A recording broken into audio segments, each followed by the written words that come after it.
GNT show is intended for mature audiences. Parental discretion is advised. Live long and prosper, bitches. Star Trek, The Final Frontier. These are the voyages of the GNT show, our continuing mission to explore Star Trek storytelling, to seek out new worlds and interesting characters, to boldly go where no show has gone before. Naomi Wildman. I was setting it up. Oh. Welcome to the GNT show, where obviously we have no script. Yeah, let's just get this puppy started. As always, the beautiful, the lovely, the high-booted, short-skirted, big-breasted Terry Lynn. That would be me. Admiral Shaw. She's badass. It's Ceridian. Good morning. It's Sunday on the GNT show. You know the worst part of this morning? It's not the getting up early. It's the fact they're making me wear clothes to do the show. It's time for coffee clutch. Strap on your helmets, boys and girls. It's gonna get rough. Oh, it's going to be one of those mornings. Let me put on my seatbelt, my helmet with the little blinky light on top. For safety. When we decided we were going to do the GNT show, Man. one of the things we said was no standards. GNT show does not go on the air because we're ready. It goes on the air because it's 9 o'clock on Sunday morning. Mike could have snapped by then and killed us both. Pain sticks for Mike, evidently. We have our production meetings on the air. Well, it's the best way to get you to adhere to things. Yeah, you've now set an expectation. That's the thing about the GNT show is we set no expectations. I need more coffee. Wow, I'm trying to figure out whether or not I want to do general news or Star Trek news, and I figured this is out. Terry Fuck it. having a series of small Just news. strokes, actually. Boy, it doesn't take long for this show to deteriorate, does it? Straight the fuck downhill. I don't always podcast, but when I do, I GNT. Good morning, everyone. Welcome to the GNT Show, episode 141. I'm Terry Lynn, and joining us this morning, Mike, our lovely Klingon. Do you want to do the introduction? Kapla! The message from Nick? Yeah, let's do that first. Okay, hopefully this works. And it's not working. At least we can say we tried. Oh, it's doing it now. Joe Launcher, everybody. This is Gettysburg 7. How are you? As you probably know, I can't be there this week. And I'll tell you why. It's really not because of Army Reserve. Seems the NSA has heard some of my comments and they've come and taken me for a questioning. So if anybody wants to know where I am, I'm on my way to...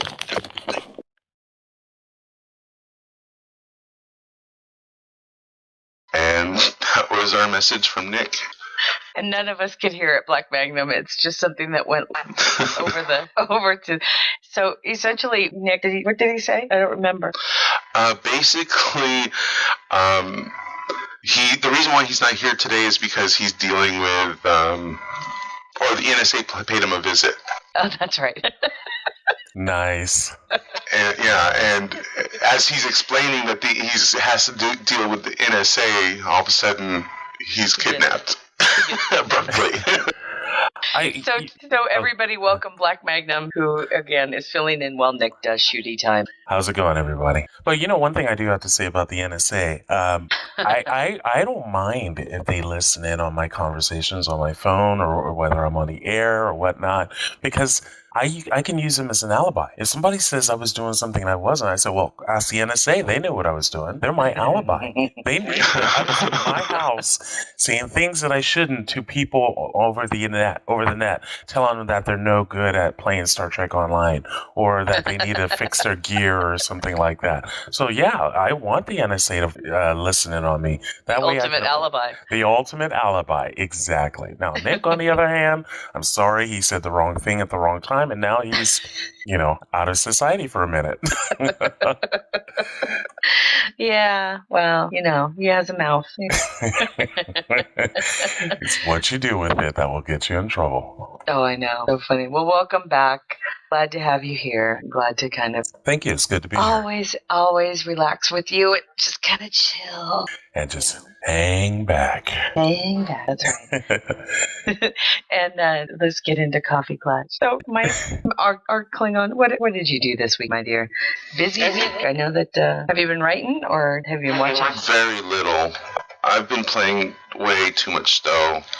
Way too much Stowe. Really? Yeah, and it's just I don't know. I'm having fun in Stowe, which is not a bad thing. But at the same time, it's like I should be writing. Oh no. And so I haven't written all that much. I'm still making a little bit of progress on my outline. Good. But I think I only wrote, I think it was like 4 or 5 chapters of outlining notes this week. So way behind schedule. It happens. It does happen. But at least you were playing Stowe.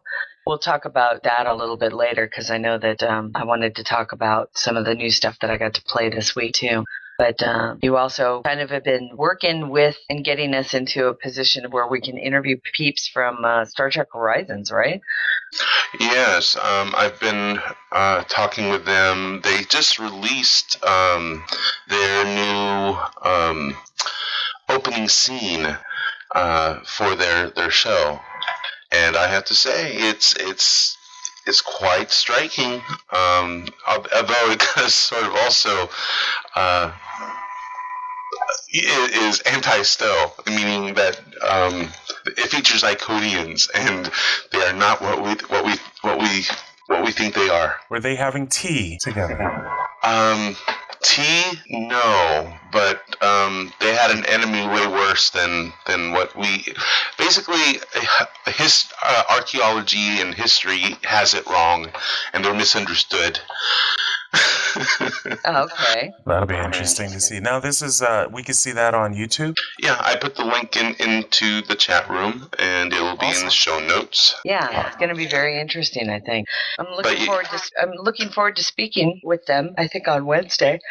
Pardon my yawn, you guys. I was up late last night, so it was a lovely evening, but I did stay up far too late. Yeah, she was up till 8:30 last night, so please forgive her. And she may need a nap a little bit. Right. And what about you, Mr. Black Magnum? How was your week? My week was very good. It was quite rewarding. After years and years of study and practice, I obtained a black belt in the Kajikemba system. So now I hold 2 black belts in 2 separate martial arts systems now. And man, I feel real good. I feel relieved. All the stress is gone. I'm a little banged up, but I feel good. So it was congratulations. A good week. That is amazing. That is so amazing. Because I know how hard it is to get a black belt in any one, just because I've seen and have friends who have done it. But to go through 2 separate martial arts systems, that's pretty amazing. Yeah, thank you. I feel so much better and relieved now. Now I can just relax. Don't have to worry about belt snatching. Exactly. Oh my God. What's it? Sensei, I'll put the funniest stuff in the chat room. Oh my word. So this horse comes out of this knight shining armor helmet. Yeah, horse. Wow. Okay, then. Every time I see the horse mask, I will always think of Will Wheaton because he wears them, typically with his King's jersey. Oh, I love Will Wheaton. That guy cracks me up. He was in the. Did you guys see that he and his wife got to meet the president this week? I saw the photo. Yes, it was awesome. No, I didn't. Yeah, they. Ann Wheaton tweeted a tweet that said, "I'm at got to meet and shake President Obama's hand." Something about that. My life is so amazing. And then Will replied to her and said, "Oh my God, that happened to me too. We should know each other." And then the 2 of them posted a selfie in the reception room, and Obama was behind them shaking somebody else's hand. It was pretty funny. Right on. I know. I was actually really jealous. I thought that's so cool. Talk about a person who reinvented themselves without reinventing themselves as a person, right? They are who they are. And I like that about him. Yeah, I ended up doing, working this week, trying to get back into, trying to get back into reading A Ceremony of Losses by David Mack, which is the 3rd book in the series, The Fall. And I got through another chapter, which is phenomenal. It's not to say this book isn't great. The problem is I'm so tired by the time I get to bed. that I'm like, either this or sleep, and I have to sleep. It's been a busy week, hoping to rectify that. Your week was busy reading books, working, because your job is hard. You have a very difficult job. As is yours. So I'm just throwing that out there. You have a very difficult job. So you had to deal with that, and plus keeping up on the Star Trek stuff, and then you got your show, and then reading books, and I can see that you would be tired. Not only that, you tell us about that dinner. Tell us about that dinner you were. We went to Alan's boss's house last night for dinner, and she's renting a new home in this beautiful section of Albuquerque. And I'll tell you, it was gorgeous. It was one of those serenely beautiful evenings with wonderful company, bottles of wine, boards full of cheese, crackers, shrimp, barbecued chicken wings, and Terry, yeah. Wine will make anything beautiful. Oh, you just have to have enough of it. But it was awesome, and I took a picture of it and tweeted it last night and said, I mean, seriously, the photo and the whole thing could have been one of those pictures that you see in like Condé Nast magazine of Italian people having dinner on out on the hillside. And it was just fucking beautiful. That's nice. Yeah. That sounds nice. 3 glasses of wine, and I came home way too late, and so I'm a little tired. So tell me about the house itself. It's beautiful. Her house has this. It's down closer to the Rio Grande River, so there's actual grass. Which, by the way, everybody in Albuquerque, that's pretty rare. That's rare. Yeah, it is pretty rare. And it was like 4-bedroom, 3.5 bath with its entertaining kitchen. So it has like the Wolf appliances and the Sub-Zero fridge and this huge island that could sit 6 people. And oh my God, it was awesome. She was just so happy. You could tell that it's like, I can't believe I found this house. She was running around being like the best hostess, and we just had a really, really good time. We laughed all night long, and Alan gets to work with some really nice, really cool people. I have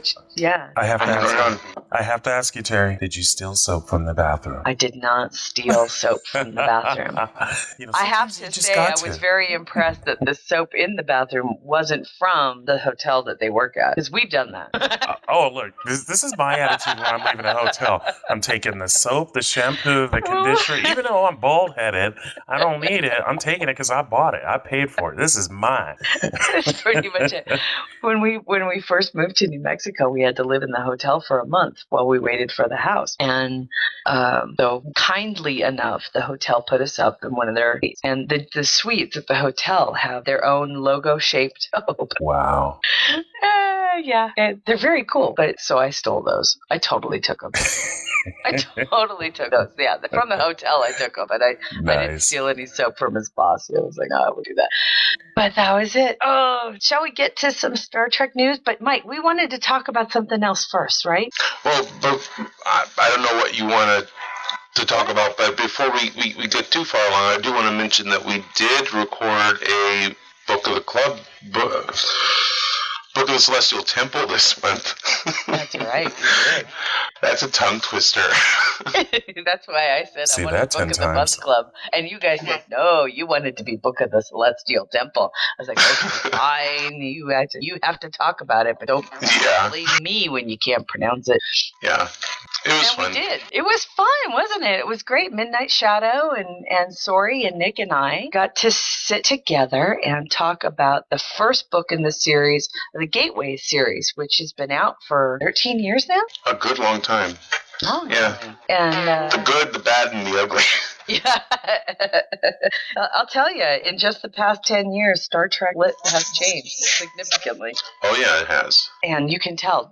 But we talked a little bit about the Gateway series. The Gateway series was the series of books pretty much responsible for Nick getting back into Star Trek at all.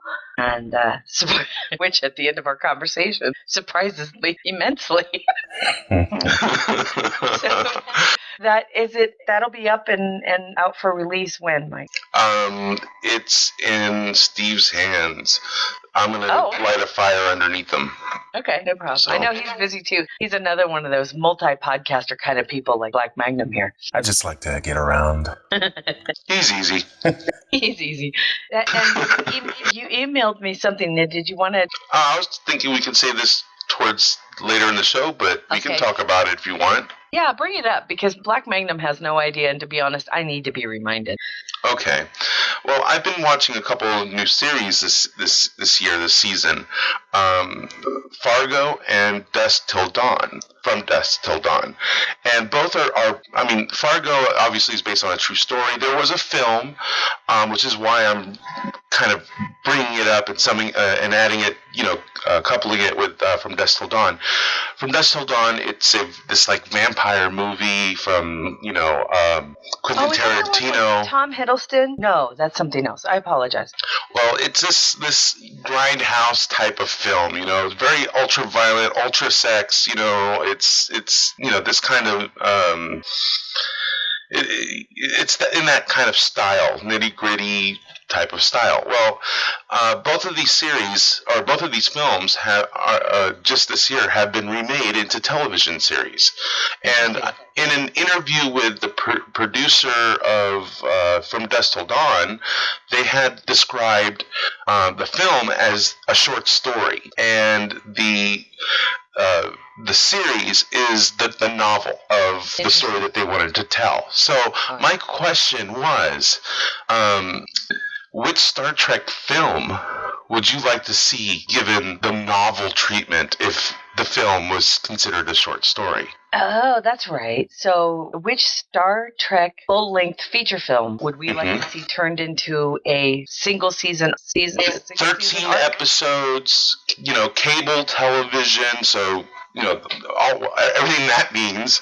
But yeah, what would you like to see? Blood and boobs. If necessary, yes. I would say Star Trek 5, because I want them to explain how they got this idea that God lived on a planet and he was trapped there and he needed a starship. They would be able to develop it further, maybe even show some flashback scenes of how he got there. Yeah, exactly. Sure. Yeah. That's what I want, Star Trek 5. He wants Star Trek 5. That one didn't make my list, but I can kind of see it. 13 episodes of Star Trek 5. I know, right? You know what? It would probably really work. It probably would. It probably would explain, give enough backstory along the way to actually to do make what it compelling. Yeah, and as well as kind of fix the things that were changed and broken and whatnot in the story. Who knows? It might actually work. Well, you got to understand that even in Star Trek 5, as bad as that movie was, there was a lot of great one-liners in it. A lot of good one-liners came out of that movie. Believe it or not. Yeah, I have to say I am with P.F. Dennis, who in the chat room said Star Trek 6, The Undiscovered Country. That one made my list. That would be like a dramatic series, sort of like Grey's Anatomy. Yeah, that was my The West Wing. Yeah. I want to see how what's his name, the guy who ends up playing Odo, how he ends up working with the Klingons to assassinate the Chancellor. And right. I mean, talk about one that has to be given the full novel treatment. That film definitely. I agree. I that would be it for me. It would be like that mix of 24 and West Wing. Mm-hmm. Some others that I thought would be okay would be The Wrath of Khan, but the Search of Spock and Voyager could be like subsequent series, a couple of subsequent seasons. Right. So that would kind of be lumped up together. I think those three would kind of work if reworked. And then from the latter films, I thought Nemesis would make an interesting one. It was Nemesis would be good. Yeah, it would explain a lot more about how and why the Romulans thought making a clone of Jean-Luc Picard was even remotely a good idea. I was sort of thinking the Insurrection, where we could develop more the love story between Picard and that lady that was on the planet. The one that she was like 300 years old. But Anij, yeah. Yeah. That would be really good, for those. That would be like on the Hallmark Channel or something. Exactly. Okay. I guess I can see it on the Hallmark Channel, but that one I was kind of like struggling with because it was like, that is one of my favorite ones, but it's like, it's in my opinion, it's so good as an episode already, and it's kind of like, how do we expand that even further? And it's like, I don't know if we can, and really, So I was kind of on the fence about it, but yeah, Hallmark Channel definitely. And if we explore the relationship, yeah, I can see that. Oh, yeah. Whereas, Picard's trying to fall in love with her, but she's worried about Beverly, and he's like, Beverly, she's just a friend, but and then that lady's like, she seems more than a friend to you. She's just a friend, And then they have this whole thing, where Picard refuses to take a DNA test because they think Wesley is his kid, I'm just throwing ideas out there. You are not the father. That is so funny. That is so funny. Welcome to the War Show. Yeah, Captain Picard, when it comes to 12-year-old Wesley, you are not the father. So. Oh my gosh. Too funny. I have to find it. I'll have to find Matthew Anderson. I'm going to send you on if you're here. If you're here, sweetheart, I need to send you on a quest. Not here. I don't see him. Yeah, I didn't see him come in on this morning. Oh, figures the day I'm going to send him on a quest. Somebody posted, my husband actually brought it up this week, I guess there was, in the Enterprise Blu-ray re-release, there were some extras. Benny Cotto started talking about the plot behind one of the episodes from season 4 that they had planned. Season 5 that they had planned, about a Mirror Universe episode which would have tied back to the original series Mirror Universe. Interesting. Yeah, it was a very interesting little discussion, and if anybody ever finds that video of it, because somebody may have been TrekCore, knowing Adam, it was probably TrekCore who posted this the video of the special. What do they call them when those? Special feature? Special features, right, on the Blu-ray disc of season 4, I think it was, of Enterprise, where Manny Cotto starts talking about the plans that they had for a lot of the plots for the show in season 5, and then ultimately said, well, they decided not to go with the Mirror Universe because it would have cost too much to make, and they already knew that they were going to cancel us. It was really sad, very, very sad. But interesting. I wonder if what we had seen in the 4th season with the 2-part episode there, if that was just all set up for it. I had a feeling to them that it was, and it sounded very interesting because they actually would have met and used like the footage from the Mirror episode from TOS, not unlike the Tribbles episode that they did with DS9. They would have done an upgrade cut and paste kind of thing. Oh, okay.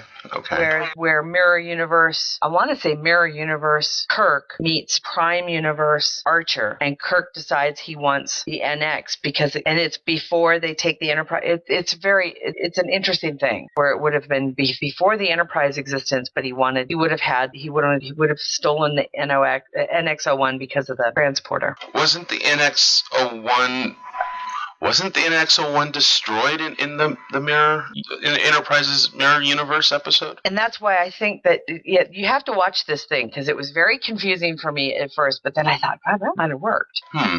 And I want to say maybe it was because they decided to go with that Mirror Universe. I don't know. It was really kind of trippy, but it was all very cool. And yes, Sean, don't worry. I do the announcements at the end. Sean Crowley is one of our friends, and he works. I'll just do the announcement now. He works for a nonprofit organization called DAMAR, DAMAR.org, and they are a nonprofit organization, nonprofit home for special needs kids with all types of autism. So they're running into some funding issues, and he's asking everybody if they don't mind to go check them out, and if possible to give them a small donation to help them keep the place open. So I'll announce it again at the end, and we'll make sure that link gets put on our show notes. Oh, Matthew Anderson's here, so you can send him on his quest. And now Matthew Anderson shows up. We were somewhere outside Barstow near the edge of the desert when the catnip began to take hold. I love that. Right? Yeah. Oh my goodness. Well, let's get to some Star Trek news. Star Trek news? I am so proud to be a talkie geek. We've got our problems with the film, which we'll get into on our dopey little podcast and nitpick it to death. Star Trek news? So congratulations to the always dreamy David Mack. There's Legos? No. Star Trek news? Yes, the story behind the story. The movie that never was made. They got a Klingon! I know. Sold. Klingon, that's right, I'm gonna throw in a Buck Mackay rookie guard. That's right, a Buck Mackay. People, it doesn't get any bigger than this. Star Trek news? Okay. First and foremost, there's a great little interview with Tim Russ in the Denver Post. And why the Denver Post? Well, because this week, our good friends Dayton Ward and Kevin Dillmore are joining everybody at the Starfest convention in Denver. It's a big, big convention in Denver. It takes up more than one hotel, and it's not just Star Trek. It's a science fiction genre, pop, comic book con. And I understand this year, Dayton and Kevin, who typically host, are like the MCs of it, which I think is really cool. That's awesome. I'm going to get up to it. Is they did the hosting of the the Galaxy Quest quote along, right? To infinity and beyond. That's Never Give Up. That was too cute. Same guy. I know, right? Yeah, it's okay. You had the same actor at least. At least I got the right actor this time. But yeah, they did the Galaxy Quest quote along. So they played the entire movie of Galaxy Quest, and everybody in the theater got to kind of quote, instead of a sing along for a musical, it was a quote along, which was great because I could see Dayton and Kevin tweeting. You could tell exactly where they were in the movie. That's awesome. Right on. Very cool. I hope everybody is having a great time. Today's the last day of the convention, but I hope having a great time. And there is a very funny column in What Culture online mag, as you could call it. It's called Whatter, called the 10 biggest idiots in Star Trek. And it's a countdown of this guy's opinion of who the biggest idiot was, or the biggest idiots in Star Trek, all forms of it, the movies and the shows. So give that a once over. I thought some of them were pretty funny. I did not agree with the Rom, even though Rom was number 10. But Rom was not an idiot. He was not an idiot. He was quite intelligent, actually. He was very intelligent, very smart, but he was also came off as stupid. He was a doofus, but he was smart, right? He was almost like He was socially awkward. He was a true geek. That's a really good description. I thought those were pretty funny. Roxine. Oh yeah. Yeah. Oh yeah. Betor. What? Why was Harry Mudd an idiot? Because you want to know Harry Mudd. Oh wait, Harry I Mudd know. was too easily distracted. Yeah, that's true. And plus, they all got back at him by cloning his wife just to nag him. So yeah, he's an idiot. Okay, I get that. Yeah, exactly. He's totally an idiot. But Neelix? But I thought Neelix. Well, there's a big faction of people who do not like Neelix because they think he's an idiot. Wait. I don't think he was an idiot because I think Harry Kim was, because remember that one episode of Voyager where he was running from that Klingon woman and he says, "Don't worry, I got this." Yeah. We watched that episode not too long ago, and I busted a gut with that one going, God, he's taking one for the team. Yeah, he was. He's upset about that. I like that about Neelix. He loved it. Exactly. And he was very creative. He did what he could with the food and, to help out around the ship. He had basically earned his keep. So I know a lot of people didn't like him, but I didn't think he was an idiot. That's just me, though. See, it's funny is this guy says Kai Wynn is an idiot because she deliberately works against her own faith for no apparent reason. And I'm thinking, okay, wait, do you realize how it happens all the time? Yeah. That's why she was an idiot. Yeah, it wasn't for no apparent reason. She just twisted the reason for herself. That's still the Packlets. Okay, I agree with them on the Packlets. Oh, yeah, definitely. I think that's like the only one I agree with. Is it really the only one so far? Betor, she was an idiot. She got herself blown up. She was the hottest of the pair, though. She was. Well, being hot does not. We all know this. That is true, but I still laugh in the movie when they fixed Geordi's glasses so they could blow up the Enterprise. Yeah. When it showed Beverly Crusher's face, and to us humans, we were like, oh, she's really pretty, and they were like, ew, human women are so repulsive. The looks on their face were a classic. That is typical woman. That is. It doesn't matter what species you are. That was classic woman. It was so funny. Then she died. It ends up being that the number one idiot in the whole thing, for him at least, for the person who wrote it, was Sybok. I don't know if I disagree with that. No. Cybok. I don't know. From Star Trek V, Spock's brother. No, he was just misunderstood. He really thought. He really felt in his heart. Fooled by God. I mean, how often does that happen? You know, and don't lay out a red carpet like that for me, Mike. It was a faith-based, even though it was misguided. It was faith-based, so he honestly believed. Because remember, they're telepathic, so that guy reached out to Cybok, and Cybok is like, "Oh my God!" You know, it's sort of like Noah build me an ark, and Noah builds this ark, and everyone's laughing at Noah until the rain came. So you know, Cybok, he was just misguided. What we call those people? Cultist. Schizophrenics. And we usually give them medication and it helps. Oh my God, come on. It's faith-based. I'm just saying, anybody who does anything faith-based and takes over and hijacks an airplane or a spaceship to do what they want in order to go find their God, I'm thinking the rest of us are going to call them a terrorist. So what would have made that movie better is when Spock saw him, he said, "Are you still taking your medication, Cybok?" That's a line that's missing from the film and could be in the TV show. That could be in the TV show. There you go. That could have turned the whole movie around. Yeah, see? That could have turned the whole movie around. I'm thinking, Mike, that the evidence is brilliant. And it would make a very compelling television series as to how did Cybok, you know... First of all, how did he escape the asylum? Wasn't that the Pleasure City? What do they call it? Paradise City. Paradise. Yeah. Wouldn't that be an awesome name for a mental institution? Paradise City? And, you know, they could have that theme song, you know, with Guns N' Roses. Take me down to Paradise City where the grass is green, and, you know, that one. I'm thinking it might work. I'm thinking the more we talked about this and that we were, you know, I'm thinking I had a good idea, right? I had a good idea, right? Would be very compelling. Yeah, I think it's an opportunity to fix what was broken with that film. Exactly. Big time. I totally agree. It would probably kick ass. Because think of all the drama that goes into it. You've got Spock, who's dealing with his, you know, logical, you know, half-human side. He's got a full-blooded Vulcan brother who's stripping off his rocker. Right. Yeah. Who's banned from Vulcan because he embraces his emotions. Yeah, exactly. Yeah. Which is why he's in the mental institution.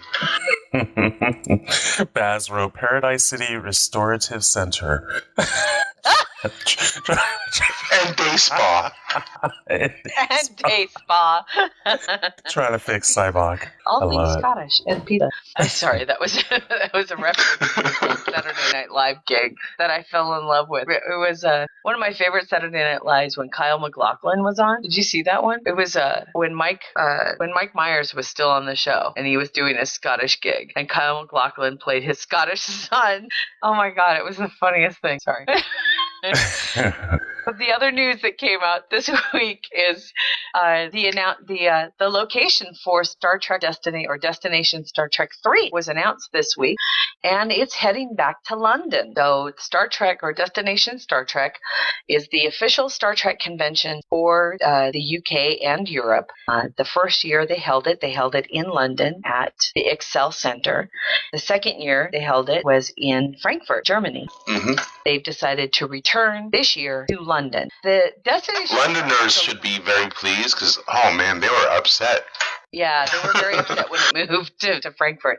It was a little odd because I don't think anybody realized that Destination Star Trek would ever move. They thought it was going to be like Star Trek Las Vegas, right? Yeah. It was like the convention was always going to be held in the same city, and you could at least plan, right? Destination Star Trek does it a little bit separately. They don't even announce where they're going to hold the convention until like 6 months before the convention is held. So it makes for long-term planning a little bit difficult. And then they don't even put the tickets on sale. And like the tickets aren't even scheduled to go on sale.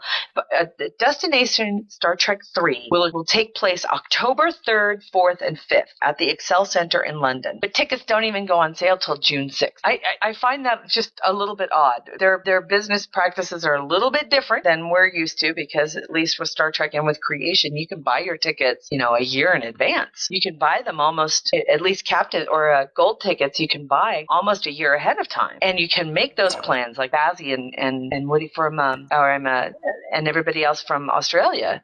You know, it takes a while to save up money like that to schlep halfway across the world to go do something. Yeah, Baz has been 2 or 3 years in the making. Right, exactly. How much are the tickets to this London event? Are they doing expensive. that? That's why. That's why they do that, to make it expensive, to make it, you know, it's that supply and demand thing. So if we just do it, if we announce it 6 months before, but we're only going to sell the tickets 4 months before, people are going to rush to get it, and then they could jack the price up. That's what I'm thinking. I just think that they might be shooting themselves in the foot by being able to, I mean, to be honest with you, did anybody who's in our chat room right now happen to attend the Destination one, the first one in London? And if they did, how much did you pay for the tickets? I want to say they were like 125 pounds. Oh, that's a lot of money. Yeah, it was big. It was a lot of it. So that ended up being what, $225, something like that. That's a lot of money for a weekend pass. Well, now that I think about it, a weekend pass, that's about right. Well, even Star Trek Las Vegas isn't that expensive. Oh, that's awesome. Oh, we're laughing. For those of you who are listening, I think it's Lanny posted this great fan art poster of Minions from Despicable Me in the pose from Star Trek Into Darkness. So, yes. That's awesome. Star Trek Into Minion.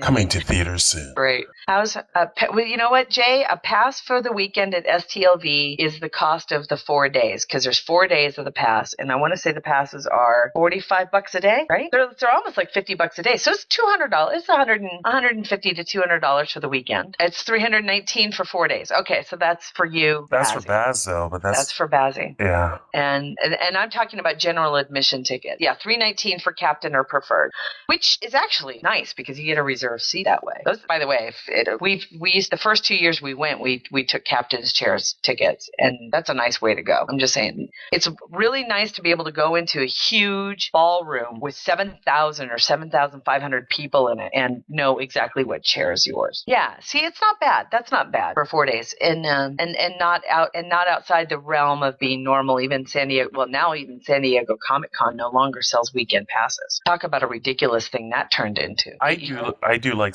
Comic-Con. I didn't realize Comic-Con's been going on since the 70s. Oh, yeah. Or even maybe before that, but it's so big, it's so huge now that it spills out of the convention center into downtown San Diego. Yeah. And it's just so huge. They need a better venue now. They need a bigger venue. You know, they really thought about moving it to Anaheim, which could totally handle it, right? They have all of the hotel space. They have the convention center, which is huge. Plus they have large hotels that have their own convention space as well. They really seriously thought about moving Comic-Con to Anaheim, and San Diego panicked and passed an emergency funding law that will expand their convention center by like 75,000 square feet. Wow. And yeah, exactly. Huge, right? Just for one event, though? I mean, isn't... When you can draw 165,000 people over a 4-day period of time, and every single one of the restaurants in your downtown area is packed and is making money, your constituencies will tell you, we don't care. Our entire year can be made in one weekend, and I'm not kidding. That's true. That's true. Weekend. Hotels are booked up. Who's going to clean the convention center afterwards? But that's more work and more taxes. More work. It is, yeah. Exactly. More people are employed that way. It's ridiculously successful for that city. And that's why they decided to do what they're going to do. So they're dealing with the fact that space hasn't been built yet, and still trying to deal with the growth. And it does. It draws 165,000 people. Yeah. That's their Black Friday. Comic-Con. You know, when you think about it, right? Yeah. Most businesses run in the red until Black Friday. That's when they make all their money that one day of the year. But for San Diego, the city of San Diego, Comic-Con is their Black Friday. It really is. Yeah. It really is. So I can really understand why the people of San Diego were like, no, we can't afford. They literally cannot afford to lose that convention. They really can't, because it's now synonymous with the city too. And I have to say, it's a freaking blast. Now, we haven't been in 2 years, but I had a great time And I liked it because, well, the first year I tried to do too much. I burned myself out, which isn't surprising because it's such a big thing. The second year I realized I'm never going to get to do everything I want to do. So I'm going to go and have fun and pick out the 2 or 3 big things I really want to go see. And that's what we did. And it was perfect. We had such a great time. The problem is that we live far away now, right? And if they're no longer selling weekend passes, that means you can only guarantee if you get a ticket, you might only get 1 day. I'm not going to schlep myself to San Diego just for a day. Yeah. If you go to San Diego, you better go all 4 days. Yeah. But the problem is if you go all 4, you can't all 4 days. Right. It's frustrating. Well, we also have some other news. I thought it was kind of nifty. Our Mr. Shatner, the Shat, this week received NASA's highest civilian honor, the Distinguished Public Service Medal. So he was awarded with that honor by the NASA Deputy Associate Administrator Bob Jacobs this week, and we congratulate Mr. Shatner on that award. I think that's pretty nifty. He's done a lot, not just for raising money for his charities through his horse shows, but also, of course, has always been a big supporter of NASA space program. Yay! Anything to erase that memory of him doing Rocket Man, okay? Now that you brought it up, it'll never happen. Okay, we also have some interesting... You're breaking up. If I can find that here. You broke up. I am? You broke up. We didn't hear what you just said. I said that we have more interesting Star Trek news. Okay, Came great. out this week with Sir Patrick Stewart announcing that he's returning to television. You guys see that? Yes, I did. Yeah. I'm excited. I thought, well, it'll be good to see him on TV again. It is a 2-season, 20-episode order. So it sounds like they're going to be doing 2 seasons of this show, and it's called Blunt Talk, and it's being produced by Seth MacFarlane. Yep. and I have to say, I'm all right with this. And the reason why I love Seth MacFarlane, I really do. I know that there's a day I'll watch something that he makes and I'll just be absolutely repulsed by it. And yet at the same time, I find myself laughing. So he finds that, I don't know, he finds a way to piss me off and make me laugh at the same time. And that takes talent. It takes talent. But I know that he's always been very close with the cast from The Next Generation, including Patrick Stewart, namely because he's such a fan. Seth MacFarlane is a huge fan of TNG. Yes. Yeah. So, but I'm happy at least that to see that Sir Patrick will be back on the air. I'm interested. It's going to be a scripted comedy. Now, mind you, it's also for cable company Stars, to which I don't subscribe. So I'm a little bit bummed. We may have to wait until it comes out on Netflix. I'm thinking that a lot of us are going to be doing that. We are. Or buying the seasons. I don't know if they do the iTunes thing or not, right? Yeah. I don't know. Well, either way. Well, Stars has traditionally been a kind of like an they show movies. It's right. Kind of like a movie channel. So the fact that they're going into television now, interesting. Yeah, they're getting into scripted shows, not unlike HBO, Showtime. Everyone else is, yeah. And because they can, quality scripted shows are coming out of there, unless, of course, HBO really likes the soft porn aspect, the violent and soft porn aspect of stuff. But where's Vikings on? What's Vikings on? Is that Showtime? No, it's not Showtime. It is one of the cable channels. I'm not sure. Talk about another scripted show that's doing well. That's on History Channel, isn't it? Is it Vikings? History Yes, Channel? History Not Channel. yet. Yeah. And now that sounds right. And now we know that for some reason Sci-Fi is deciding to start doing scripted shows again after canceling the ones we all love. Exactly. Maybe if Sci-Fi could stop playing Sharknado and maybe bring back Firefly, it would just be great, That would be awesome, wouldn't it? Yeah. Hell, even Farscape. There you go. I loved Farscape. Claudia Black. They're making us Farscape movie. Her and the grilled cheese sandwich would just be the ultimate right there. Many of you know we got to speak with Keith R.A. DeCandido a couple of weeks ago about his upcoming book, The Klingon Art of War, which is formally supposed to publish on Tuesday, May 6th. I have not received mine yet. However, I have seen people posting pictures with their brand new books in their hot little hands. Yeah. I'm jealous. Some people from down under even have gotten their hands on it before us. I'm just saying I'm very, very jealous. And there's a who was it? Somebody posted a picture from them holding it. They got it at Barnes and Noble. Damn it! So yay! It's coming out this week, which means hopefully Amazon will get my book to me sometime before the end of the week. That would be nice. It looks very, very cool. And now, as you know, we're all at StarTrek.com is going through some big changes, which I think is kind of interesting. Beginning May 24th, I think it is, StarTrek.com will be doing away, just as a reminder to everybody, StarTrek.com is doing away with its public forums. It's doing away with all of its fan-based public community efforts. It's taking them all away. So if you happen to be a member of StarTrek.com's public forums and you want to access any of the fan-produced fan art, the galleries, the photos, anything that is in their archives right now, you only have until the 24th to go and get it copied to your own hard drive, because after that, it's going away forever. There will be no more forums at StarTrek.com. It's kind of sad, and yet at the same time, I would have been the first person to... I wonder how many Star Trek memes will suddenly just cease to exist, will disappear when the forums go down because no one backed it up.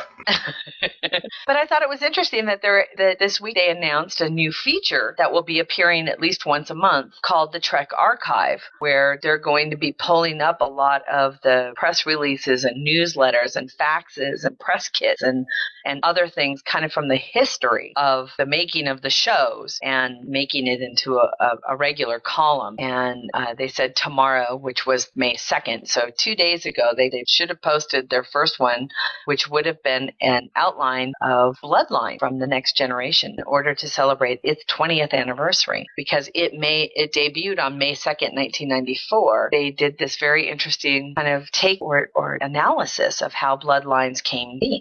Interesting. Yeah. So they're kind of sort of taking the approach of this day in history and combining it with these are the voyages and saying, voila, something new. Yeah. Interesting. Yeah, it is interesting. I'm surprised, to say the least, that it's only going to be once a month. Seriously, this could be a daily and should be a daily column, but I don't know if they even pay people to write for them. So, not sure. They could pay me to read it. Just throwing that out there. Talk a little bit about the upcoming week. Shall we just start right off the bat with a Las Vegas update? Are we still talking Vegas, right? We are. Talking about Vegas. Yes. You're coming to Vegas, right? Star Trek Las Vegas may take place every August, but on this show... This is where we hang out the rest of the year. Exactly. The crew has been fatigued now from so many months in space, and they need to take a break. The landing party has been down to check out the terrain while the crew gets ready to play. They say there's only plant life living on this lovely rock, but a rodent appears wearing a vest.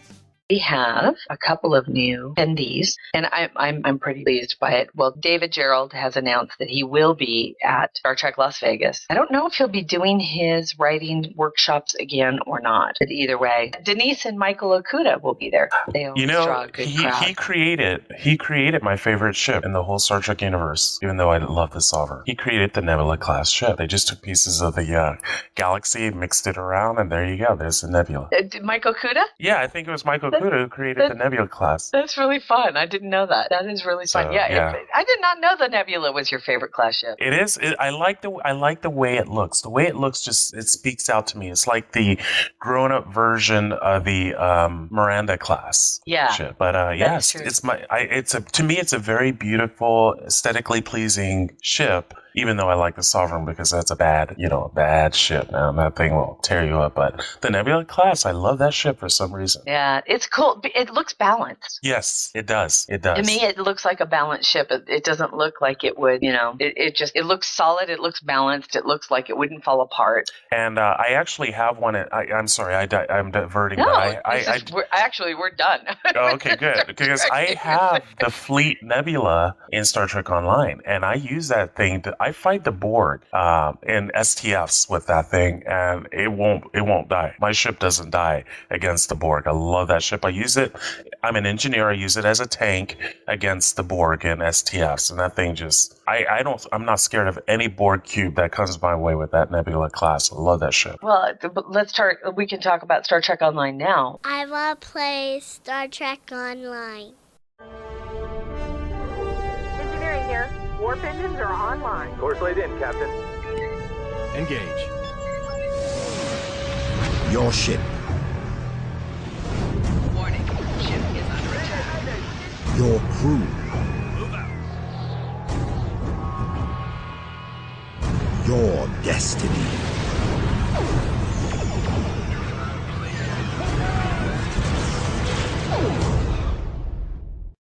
This weekend is the new, I guess it's a dilithium event. When does it end? Today? Tomorrow? It ends tomorrow. I think it's usually in the morning around 10. So 10 a.m. tomorrow. Tomorrow. Yeah. So 10 a.m. Pacific tomorrow.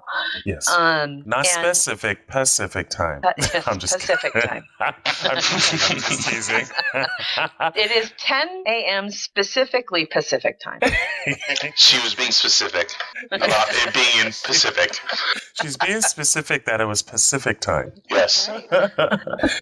Yeah, so get your dilithium, people. Get your dilithium because it's bonus weekend, and that's when you can really stock up. Now, I haven't had a chance to talk to you since the last time you co-hosted, which was before Season 9 came out. Oh, that's right. That is right. So, Mike and I'm going to ask both of you. I mean, I know, Mike, that you have been able to, but have you been able to play the revamped Borg arc? Yes, I have. I've done the whole series. I'm not going to give anything away.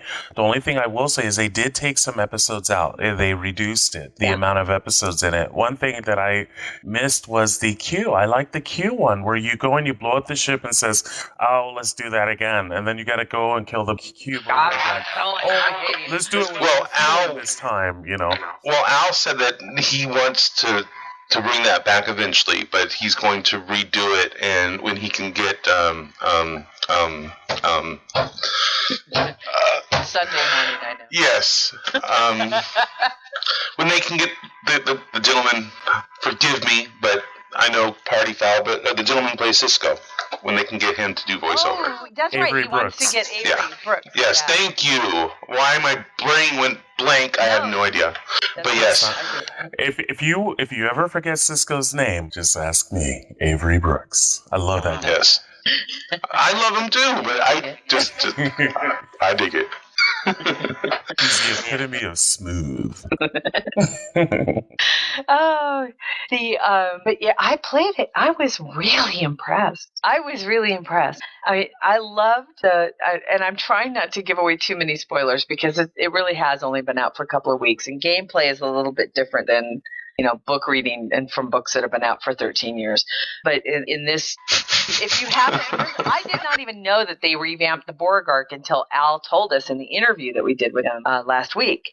And I was surprised. I was like, oh my gosh, really? They did that? And he was like, yeah, you got to go play it. So I did.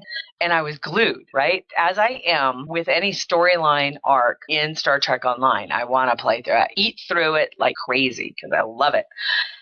But the scene where you beam down onto the planet that is being assimilated, the entire planet is being assimilated, and you're walking through the canyon and the big holy crap, that scared the crap out of me. I was like, oh my god, the planet's being assimilated. It's like, duh, yes, that's why you're there. Oh, it was really good. I for once, I really felt like that I really got a sense of urgency and danger. And then there was, what's his name? Cooper. I can't stand that dude. You know what's funny? It's like, we know the end result. So now when Cooper shows up, it's like, first thing I wanted to do is just pull out my phaser. Kill it! Smack him. Kill it. I just wanted to kill him. Do the world a favor. Kill it now. Shoot his leg off or something. It's like, he's like the human Slamek. Yeah, he is. Well, he's the Undine Slamek, but you know. But we don't know if he's Undine in the Borg arc. It's just all of a sudden when he spontaneously appears in the Voth areas when we know that he's Undine. So he's on that ship that Rebecca What's-Her-Face is on, right? The captain? When he's exploring space. Yeah. So that is right. I'm thinking that's when it happened. I think the Borg got her and the Undine got him. Exactly. Because she ends up being the boss in one of the STFs, right? Yes. So I think that's when Cooper gets killed and he's just replaced. Because Very he interesting. miraculously survives after the ship is gone or whatever, and then we have to go rescue him, and then he's back on the ship. So I think, it was totally engineered by the Undine for that to occur. I agree. I think I thought it was also, I don't know, it was well done. It was really, really. No, it was. It from really orbit. Nuke it from Dr. Cooper, kill him. Throw it. Kill it. I kind of hope we see him again. Kill it. I want to see him again, but I also want to put a bullet between his eyes. Exactly. Well-placed phaser beam.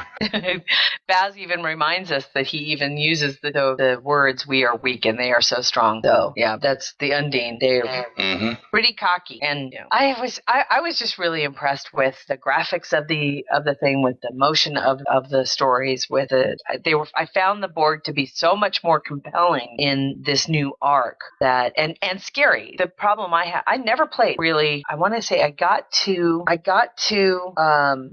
probably the third story in the old arc with Beth, and then I stopped playing the storylines. I never did the Undine arc with her or with any of my characters. I never did them. And now you can't. And now I'm okay with that. But I do agree. Cryptic did an amazing job with this story arc with the Borg and how their relationship with the Undine. When you're on that planet, I hope I'm not giving anything away, but they're fighting. They don't like each other, right? And they're going at it. And here we are, the third input in coming in, the third wheel in, and we're enemies of both of you. Right? You know what I'm saying? We don't like either one of you. Yeah. So we are going to run away. It's what you should be doing. It's like, holy crap, let them blow the crap out of each other. Let them take care of it. We'll stand back. Yeah. The great thing is that we didn't have to nuke it from orbit. 8472 took care of that. I'm liking that. It was just really well done. I thought I enjoyed the play of it, and now I'm kind of looking. Now I'm looking forward to playing the entire arc all the way through to the Undine section now, with another alt that I haven't yet leveled to that character, to that level yet. So I'm really looking forward to kind of doing that in an unbroken. And I do recommend that anyone, I know that a lot of us have done it already, but the next time you do it, read every line, read every shred of information that is put out there. That way you get the full flavor, the full feel of that story arc, and it's really rich. And I think that if you do it that way, instead of just sometimes, okay, I've done this before, click, click, click, go here, click, click, just read it and immerse yourself in it, and you'll really enjoy it. Yeah.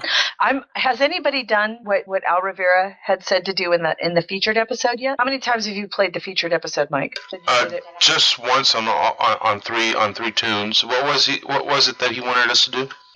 Remember he said, did anybody drop one of the disco balls in the celebration? Oh, no. I don't have any disco balls. Huh? I don't have any disco balls. Oh, I have disco balls. I'll give you some. I don't think they're bound. Did you hear that, Black? No, I didn't hear it. No, I want to do Al it now. Rivera, when he talked to us, he said that the new featured episode is loaded with Easter eggs. Interesting. And he said that a lot of people haven't found them all yet. And then he said, did you, when you're told to go celebrate and go dance with people, did anybody drop a disco ball in there? And I was like, no. I wonder if everyone forms into a conga line. What'd you say? I wonder if everyone forms a conga line, and that would be totally cool, wouldn't it? That would be awesome. So he did say that the entire episode was loaded with Easter eggs, and I haven't heard that people have found them yet. I'm like, oh.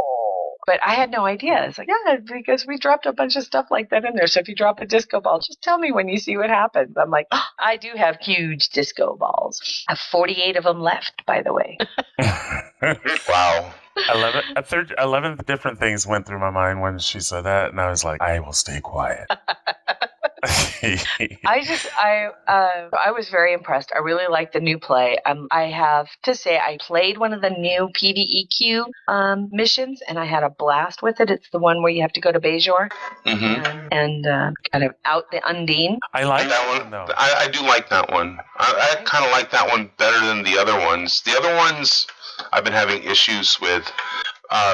Playing with pugs, you never know what you're going to get, but when you play with a pug group, but that one consistently is pretty quick to get through. Is the other ones, depending on how good your team is, can take hours. That's why I only do it with the fleet. Just do it with your fleet. Yeah. Whatever fleet you're in. I'm in your fleet. I know. I'm talking about the listeners. Whatever fleet you're in, just do those with your fleet. Don't pug it. It'll be a cluster. Just do it with your fleet. That way you can talk and get it done, and you'll have a better experience. I agree. I totally agree. Somebody said, "Oh, Sean needed a fleet invite." Okay, well, no, it's Lanny. Okay, well, join us, my dear. You're welcome. You're more than welcome, and just look at Black Magnum in game, and I've been giving Jupiter Fleet a lot of shit lately, and I need to publicly kind of wink and a nod, apologize. You guys are great. It's been really, really fun. I haven't been back to the forum yet. Jupiter Fleet has a rather unique way of joining their fleet, and I was asked by 5 members of Jupiter Fleet to bring one of my alts into their fleet, and I was like, okay, if you want me to bring one of my alts into your fleet, I'd be happy to. Just understand that my main is with, and everybody else is with Caspian, and if you want me to act as like an ambassador, I'd be happy to. It'd be a blast. Love the guys at Jupiter. Well, I posted this. They have like this application and approval process. I'm surprised they didn't ask for like a blood sample. Samples. Oh my! Samples and references. I can see them calling me now. So we're calling you about Terry Lynn, and we're trying to bring her in to Jew. I wouldn't do it. I wouldn't do it. I wouldn't do it. You know what? I got voted down on kicking her out. Okay. I tell you, it was really funny, and I just said, "Wait a minute, you asked me." It wasn't like I was coming into you going, "I really want this all Jupiter fleet." I was asked. Yeah, you should get fast tracked, right? I would have thought at that point in time, you flip a fucking switch and say, "Okay, Diego Rivera is now part of Jupiter fleet." But they made me go through the application process, which, by the way, wasn't that hard. It was pretty funny. It's just posting a thing on their forums, and then people in the forums ask for feedback and stuff. Well, I was just like, okay, wait, I love you guys, but that's dudes. So they make me laugh. But my love to Jupiter Fleet, Diego is a member now, and thank you very much. I'm actually thinking about revamping the process for Caspian, and what I'm actually going to do is I'm going to have to fly people to an undisclosed location and actually have hoops put up, and they have to jump through them just to get into the fleet. Yeah, it's just an idea. The last one will be lit on fire. You have to send us a picture of you in a hula hoop. Jumping through hoops just to get into the fleet. That would actually be pretty funny. I know. Obsidious asked if there was a list on the G&T forums of the fleet, and I will have to say no, there isn't. If you are interested in finding a fleet that interests you, fleets are a very fickle thing. You have to find the one that fits you, and either Caspian will, Jupiter will, Stonewall will. You'll find that sometimes it takes a couple of tries. I would highly recommend heading over to the fleet forums at Star Trek Online's forums, and most of the PR guys or guys and gals from fleets will post what their fleets are mostly interested in. Some fleets are RP fleets, some fleets are very focused on PvE, some are like Caspian, and we just do what the fuck we want. Hey, we do whatever we want, but we're going to look good doing it. We look good doing it. Yeah, we are a bit fashion forward. Fashion forward fleet, so we're the only fleet that says, hey, do you want to do inspected space elite? Right, we're in the ships, and we're all, what are we going to wear? What outfit, right? It takes 20 minutes to decide on the outfit. And we're in our ships. We're in the ships, and we're gonna color coordinate. I love it. Yeah, it's true. Like everybody put on your Gem Hadar set because we're all going to be purple. Yeah, exactly. and Mike is right. The Caspian Klingon side needs a little assistance. We need to We need to finish that starbase is what Yeah, we need to we do. definitely need a little love over there on the Klingon side. And I've actually been playing my Klingon more often than not lately, so we need help. Bless you, man. Bless you. Thank you, Kylie. And you know what? It's not like Maury isn't fashion forward. She's green. She wears hot clothing. Do it. One thing I do want to say about fleets is just be careful if you go to a fleet that you never heard of before. What I've seen a trend, and what people do is they bring all these people in to help build up their starbase, and then once they achieve what they want, they'll kick you out. And make sure whatever fleet you're in, you choose to join, they're established, they're big, there's opportunity for you to benefit and for them to benefit with you. So just be very, very careful. I would agree wholeheartedly with that thought. It's like I said, it's a fickle thing. You have to determine what it is that you want from a fleet and how much you want to take out of it. Do you want to get to know people? How comfortable are you in communicating, especially online? You know, if they've got TeamSpeak or Pigeon or some Ventrilo, some other form of communication where they talk with your fleet mates. How comfortable are you with that situation? Because some people aren't, and is that fleet comfortable with you just using the chat room? Some aren't, some are. I think Caspian, we don't mind because we know that we have a few members that do not speak. So we use the chat room readily, but they're also very communicative and we know who they are. Right, and exactly. They contribute when they're there and we have a good time together. And for us, it's a very social thing. For Caspian, our fleet, it's a very social fleet. We talk and we laugh and we communicate and we shoot the shit all the time. Some other fleets are much more progressive towards building, fighting, STF, so they don't have to deal with pugs. They want people who are experienced at gameplay. I don't think we're that picky. We're not that picky. It's just whatever we feel like. You want to do this? All right. Want to do that? Yeah. Okay. Now, hey, let's PvP in our shuttles. That's my favorite thing to do, to be honest. Yeah. Is shuttle PvP? The shuttle PvP when we're blowing each other up. That was just crazy. I did that once with you guys, and it was nuts. I must have died like 20 times. It goes really quick. Sorry, what is your favorite thing to do with fleet mates in the game? I have no idea. You don't? I don't really do anything with the fleet. Oh, we need to change that. We need to. I don't. Need to set you know what we should do is we should set a Klingon day. Yeah. I wouldn't be able to play.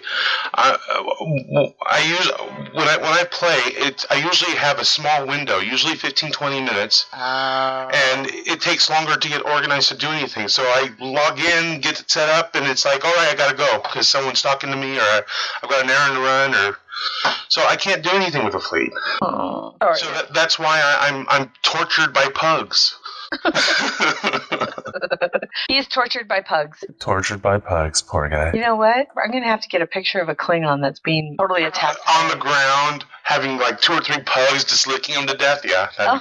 There you go. That's me. Story is tortured by pugs. Yeah, but who's really good about one day Fed Day, one day Klingon Day is Woody Valley. So if you're ever in game and you want to play your Klingon, just check with Woody. Say, hey, what day is it for you? Is it Fed or Klingon? And he will strictly stick to that, Fed or Klingon. That's great. Oh, Woody. Yeah. Right on. Yeah. Woody rocks. So what do you think of the overhaul of the Undine? Now that we have ranks, I guess you would call them. Yeah, the big Psi Masters. Thigh Master? Thigh Masters, yes. Thigh Masters.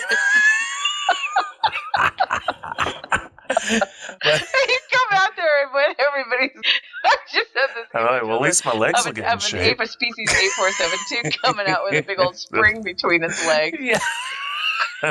Whoa, and how would that work, considering they have 3 legs? 3, right? Yeah. No, I think it's great. I like the scaling of the Undine. It's better than just one type of Undine and then one boss. So you got different types with it, and they all have their special abilities, which which mixes it up for us so that, oh my God, okay, so now we got the Psi Master, we got to accommodate him. We got this one guy, I could get him off really quick, but there's so many of them, and now now I got this Psy guy just jacking my brain up, and now I'm getting frozen. I mean, well, we freeze up, right? When the guy hits us. So I like that. I like that. I do too. It's really good. I'm glad they put that in there. So does anybody have any ideas about speculations about what Expansion 2 might be bringing in? Mike, what are your thoughts? I mean, we've heard rumors of who's going to be involved or might be involved. By the way, did everybody hear the interview with Al Rivera and clearing up the miscommunication with Garrett Wong? Yes. Of course, I listened to it. Just play small. Give us a revamp on that. Essentially, the revamp was a very not specific. I love saying that though when people say specific or Pacific. I'm like, then I mix them up by saying, "Oh, you meant Pacific?" No. Well, yeah, I love doing that. I love doing that to people. But anyway, no, go ahead, Terry. And he essentially said that at this point in time, regardless of what Garrett Wong tweeted, there is no contract signed with Garrett Wong. So it sounds to me like there's still those legal hoops in which or through which they have to still jump.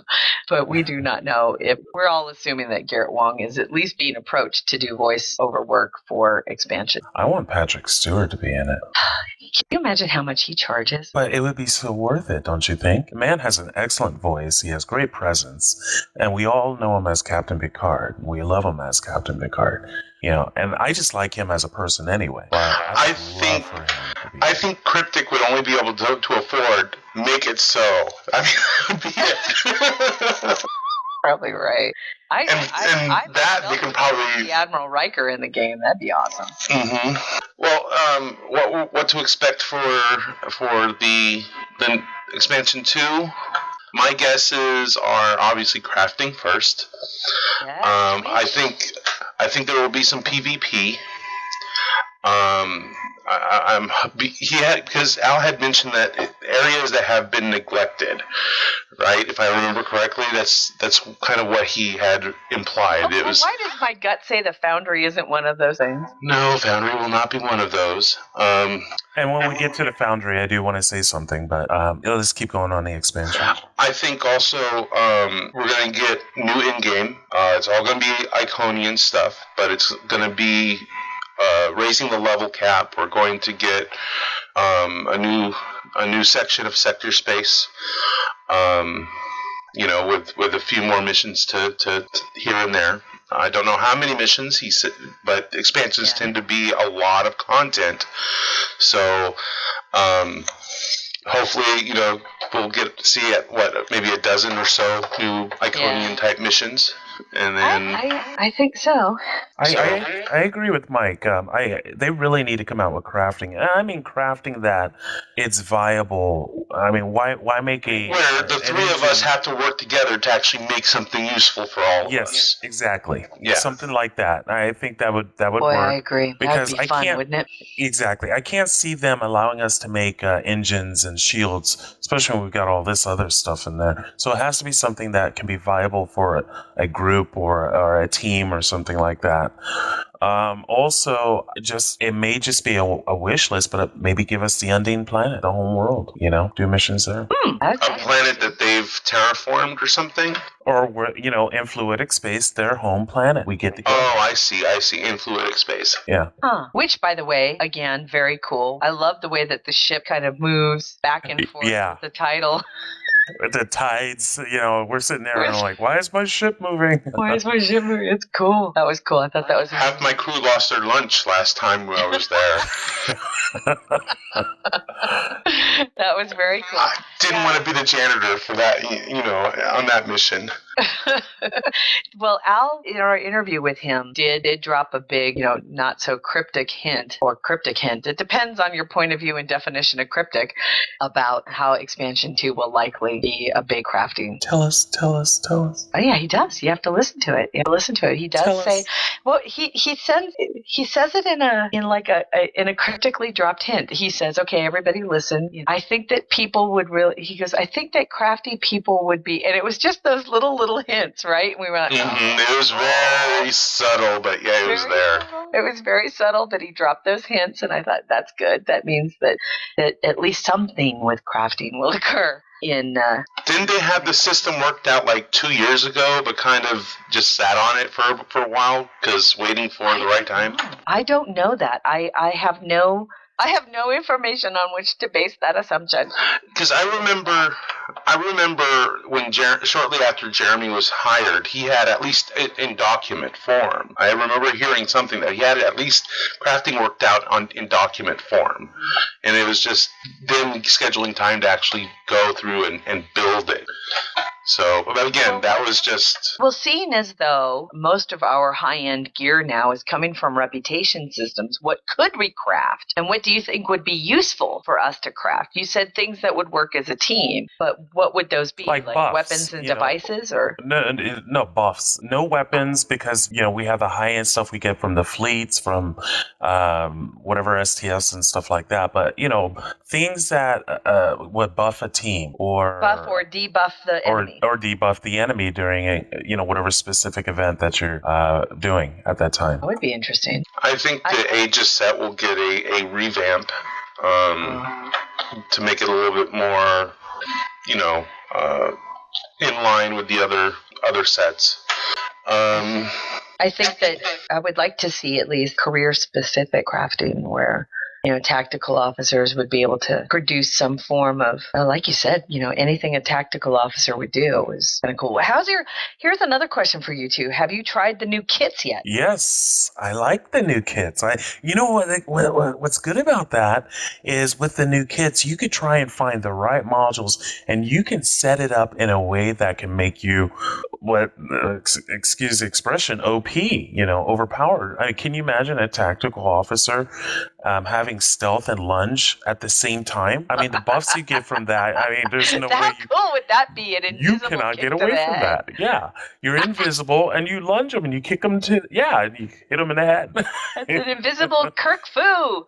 Exactly. Kirk. Judo chop. Judo chop. But yeah, so you can mix and match any way you want. And these models go, they go to Mark 12 purple. So once you get it, you could become Uber, I like the idea because there are kits that I don't use because like half of the skills are not ones I particularly like.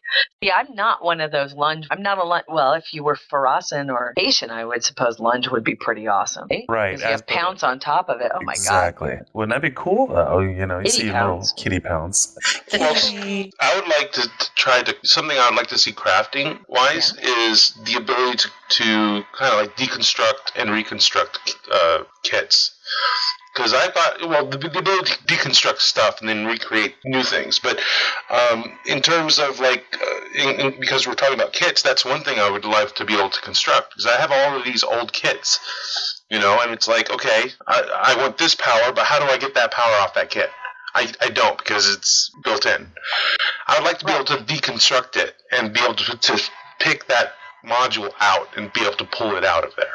Well, that's what I would like to. System is like that. Yes, that's how the new kits are, but the old kits have the powers I want. The old kits have the powers that you want instead of, okay. By the way, how do I get those powers? Get those modules. Are they just drops or some of them reward? I know some of them are. I think they're drops. There's drops. There's also you can get them as part of. You can get undeemed versions in the lock boxes, and then there's which are available also on the exchange. But anything in the Lobby store yet? I didn't see anything in the Lobby store. I didn't see anything. I didn't either.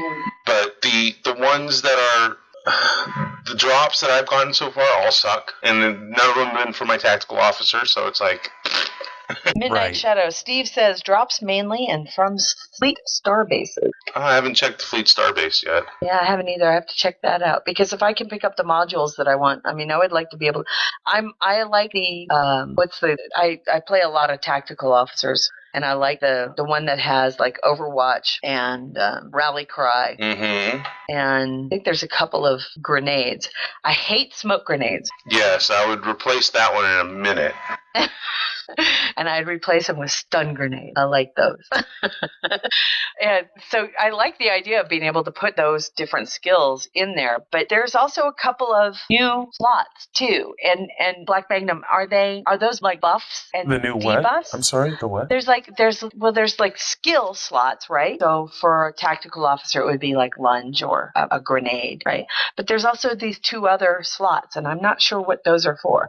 Because I just got my first kit as a drop, and I don't know, I don't want to put it on me because there's nothing, there's no modules to put in it yet. Right. I think those are just empty kits that they give certain buffs to specific traits or something like that. There is a new Undine kit where if you get the full set, for your shields, your armor and stuff, it gives you the passives once you. But I don't know too much on the tactical because I am an engineer. Yeah. But how would it work on your engineer? You get 4 skill slots, correct? So the 4 modules. I have 4 slots, and then I do take offense being called a slot. But with those, no, I said you have 4 slots. I have 4 slots. There are 4 slots. But no, but the empty slots that you can pull off from your other kits and just make your own type of kit specifically to what you want. But God, I don't remember the question that you were asking. Was I think there was like 4 module slots, and then there were 2 other slots. Or am I misunderstanding the setup? I don't think there's 2 extra slots. It's just the 4. But there's passive skills that come with that kit. So once you fill it up, you'll have an extra passive with that. So the I could be wrong, but that was my interpretation. Yeah. Okay, is to find the right kit base or foundation. Right. And that then is build. correct. Oh, that's kind of cool. Yeah. So it is really, it's really neat. I have to look at the kit I got as to whether or not that's something I want. Also, if you have purchased kits from the Embassy or the Dyson Sphere, you can turn those in to upgrade your kits to the newer kits, so you can, just mix and match modules. So that's nice. You can do that. Yeah. Okay. Well, at least people who have kind of spent that energy and I'm assuming EC or whatever in the game won't be screwed by the new modules. No, they wouldn't. Even Sunseal said, and she's correct on that, run Assimilated and you could get modules out of that if you run the mission Assimilated. And the mission is similar, because remember, I never used to do STFs before. I got my Omega rep by doing everything but.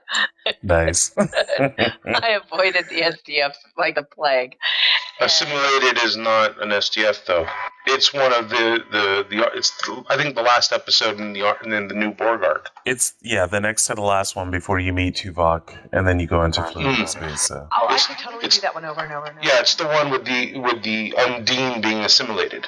So it can be done solo. Yeah. Correct. Oh, okay. Yeah, just run that several times. You get some kits, and then hopefully you'll get the one you want, and then you can mix and match. And I have a feeling I'll be making a few visits to the exchange. Maybe we could set up a trade slot in the fleet bank. That would be cool. Oh yeah, definitely. I'm getting science stuff as drops. Yeah, the drops are are just random. But if you're playing the reward at the end of a simulation or anything you open in a Dropbox, or all of those are geared towards your class. Okay, well that'd be cool. I'm excited about that new advent. I'm looking forward to expansion 2. I'm hoping that it contains crafting changes that we're all hoping for.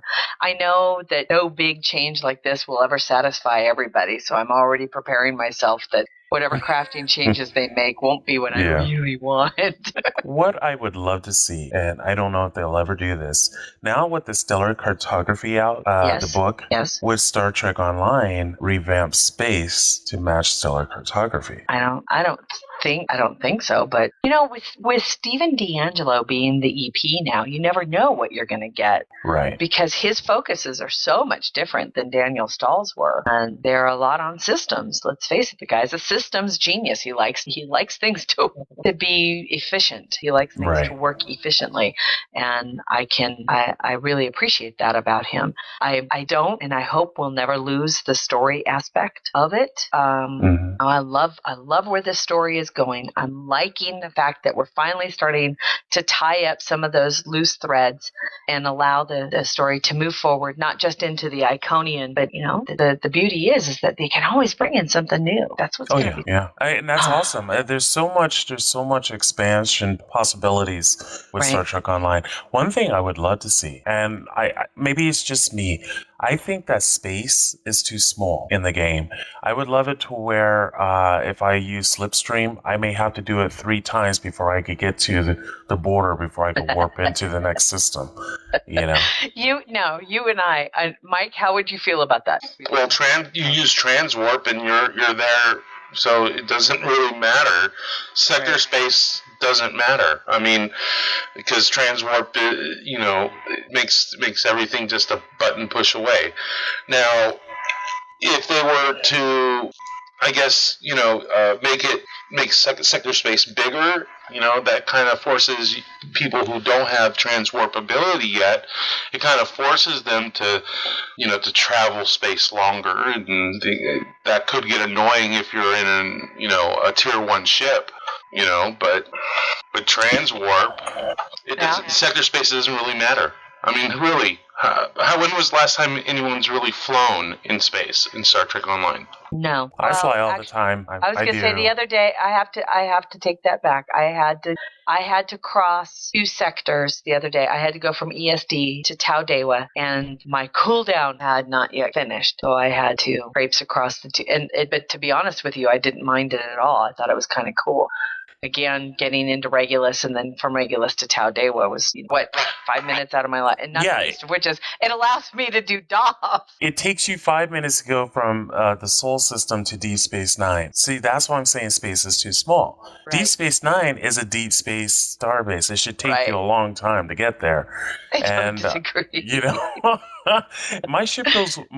I go warp 21 without using Slipstream or Transwarp or anything in space. So to me, I could get to anywhere really quick, and I'm like, either slow us down or make space bigger. Because the thing is, not everyone has warp 21. I don't care. It doesn't care. There it is. There it is. He doesn't care. Because you will appreciate transwarp when you get it, and you will use it wisely because space is so big. Instead of saying transwarp here, transwarp there, transwarp here, transwarp there, and then you don't really appreciate the vastness of space. I was very surprised. I was very surprised when there were very conscious decisions to make travel easier in the game, because other free-to-play games that I play, travel and ease of travel is a revenue generator, right? And that's not the same. So there's another way of looking at it, and that is, Star Trek Online doesn't penalize you for traveling. They want you to get to the content,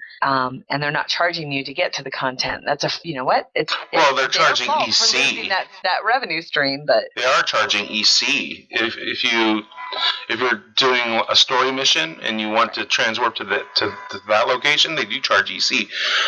But I don't mind flying, but I've noticed that I'm doing it less and less often, especially in the newer content, because it's all set up to use transwarp. It seems there doesn't seem to be an actual physical place that you can get to. Like in Tau, you get to Tau Dewa, but once you're there, like all the Voth content, you go to one point, and then everything is from that point. That's where everything's at. You don't really fly in sector space anymore. Right. I do have to say I was a little lost trying to find the Undine. I thought that there was an Undine thing here somewhere. And come to find out, you have to go to Dyson Sphere first, right? Yes. And even then, it was like I had difficulty tracking it down as well. I mean, it wasn't labeled very clearly, and Although I did figure out that there's like 2 places. Let's see, at the space gate and then on the ground, outside on the ground battlefield, the little command center. At the gate there, you can transport. So those 2 places. Is the only Undine battleground area space? Yes. At this time, correct, yeah. Okay. I wonder if they plan on doing any ground battles. That could be in the next expansion. I have a feeling. That would be nice. I'd like that. Because not everybody see, like even in Caspian Fleet, we have a couple of gentlemen that always want to go to the Dyson Sphere and do the ground missions, and I'm always opposing that. I'm like, I don't want to kill baby dinosaurs, okay? But they want to kill baby dinosaurs because they're hungry. But with the new expansion, I love the space version. I love going out there. You go and you change these sectors to Federation control, or our control, and then now that I don't know if I want to say that, but anyway, because I don't the big bosses. No. What I was about to say is now that we're all working together, but I didn't want to say what I was going to say because I didn't want it to be a spoiler for everybody. Right. But now that we get it in our control, then we can fight the planet killers. The planet killers. Yeah, and then is it fun? Because I've never done it yet, and I was it's fun. I liked it. I had fun. I've done it like 3 times now. I've been doing it every day since it came out, and one thing that frustrates me, and I'll always go back for it, is those little snot bubbles that come flying around, and they get in your ship, and you start losing power, you take damage, and then they got this little black hole thing that's controlling your ship, and you can't move forward. And then the snot bubbles come and they attack. They get around you, and then you just I call it. They look like snot bubbles. I swear to God, it looks like floating phlegm, and you're trying to avoid it. Yes. And I tripped out. That is what they are, but yeah. I saw those, and I tripped out for a completely different reason. No, because one of those people who have read a long time ago my Heritage book, one of the weapons that the bad guys use, awfully similar. Awfully similar. I'm just saying, Christine. If you wanted to use bubbles as a weapon, all you had to do was say, you know what, I got this idea from Terry. I don't give you a little credit here, I thought whether or not it was, I thought it was awesome because hey, they have my idea. They get it. So you're calling them snot bubbles. That'll work. Except the bubbles in my book were far more dangerous. They don't just suck the life out of you. They just blow you up to smithereens the moment you touch them.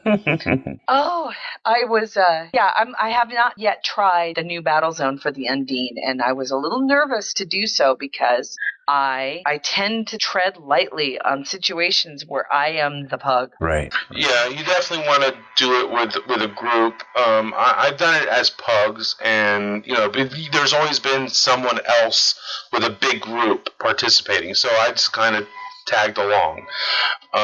So for me that worked, but I can see times when I'm the only one there, and then it's impossible. So be very careful. It's better to go in.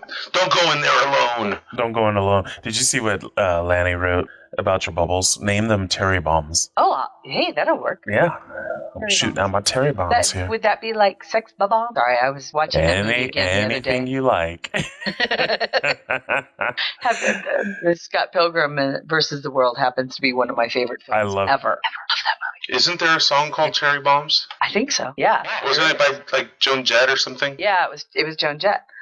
Okay, so Terry Bombs.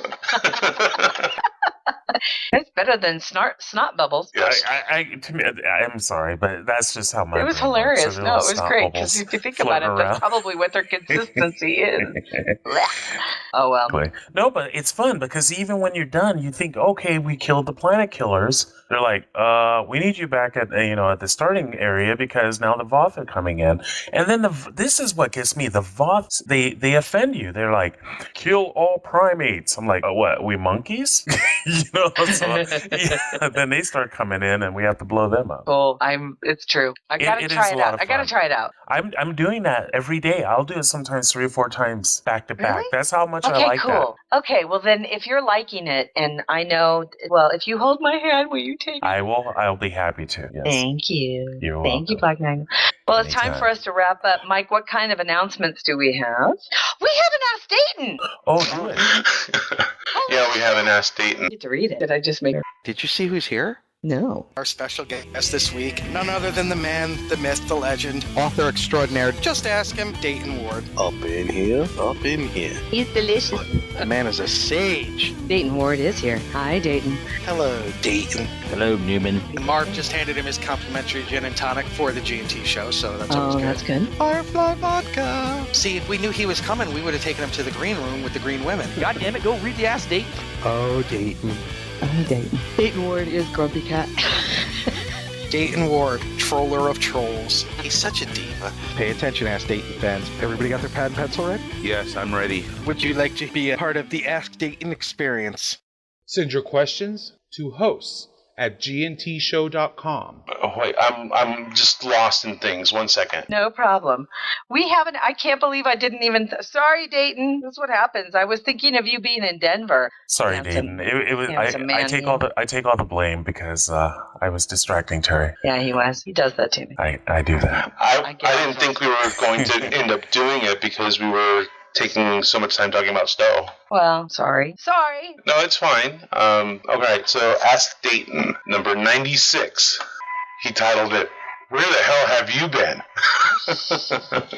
Dear Dayton, listening to the last 5 episodes, I heard that there have been some communication screw-ups. Nick fucked up again.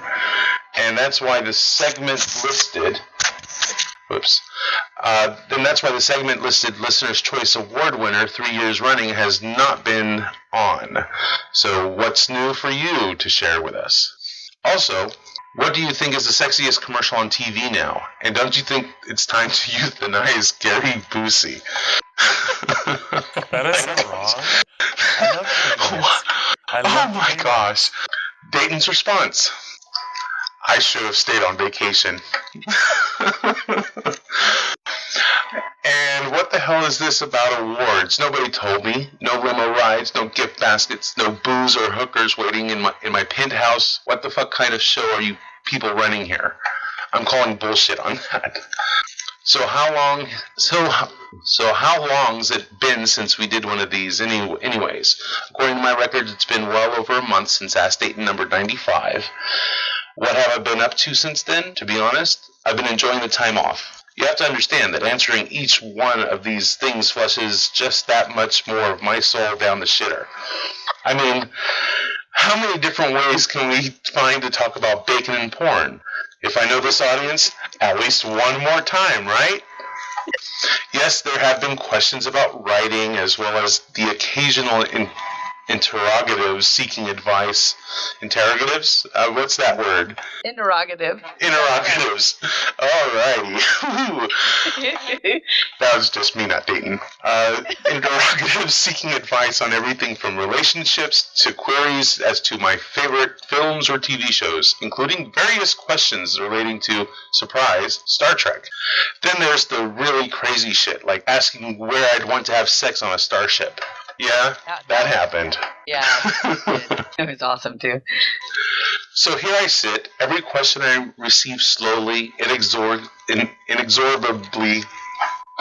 can't speak today, chipping away at what laughingly passes for my perceived self-worth as a citizen of humanity.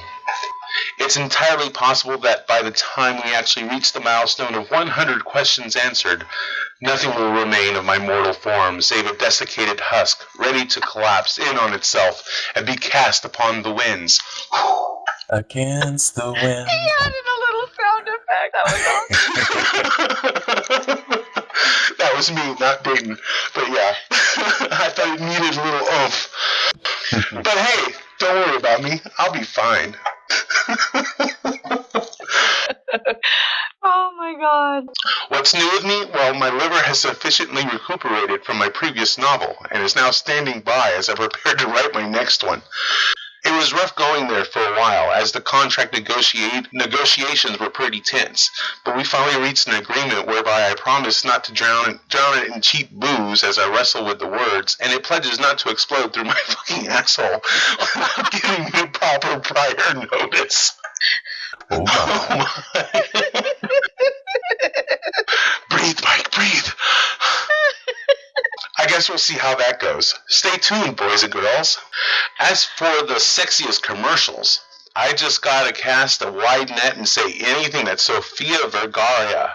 Because Vergara, because holy shit. Forget all these real thin models and wannabe supermodels who are young enough to be my daughter. Yes, there are a number of them who are incredibly attractive, but when we get down to it, Sofia, I can't say it. Vergara. Enough fucking said. Yeah. And why the hating on Gary Busey? We don't need to be euthanizing Mr. Joshua, folks. That just ain't right, because especially since he's still capable of providing much needed service to our fair country.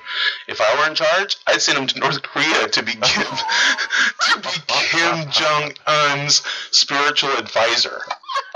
That'd be awesome. Can you imagine that? Actually, I really could.